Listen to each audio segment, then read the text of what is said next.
Был случай такой, ко мне приходили из руководства управления полиции города Петропавловск, говорили о том, что вот у нас такая есть сотрудница, она наркозависимая, но мы не можем ее в этом уличить и не можем ее уволить. Но она на работу не выходит, так у нее еще есть маленькие дети, она вот по всему городу открывает больничные листы, и нужно вот либо ее больничные листы прикрыть, либо если она к нам обратится, открыть по другому заболеванию.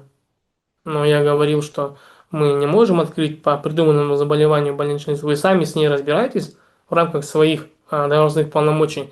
Зачем вы всегда прикрываетесь медицинской службой?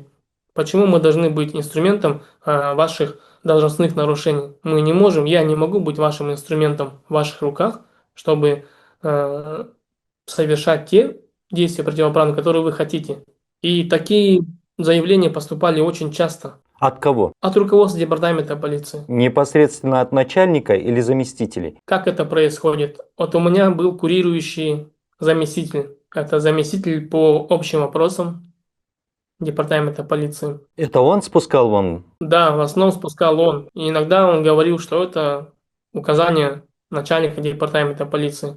Он действующий сотрудник? Да, он на сегодняшний день он также успешно работает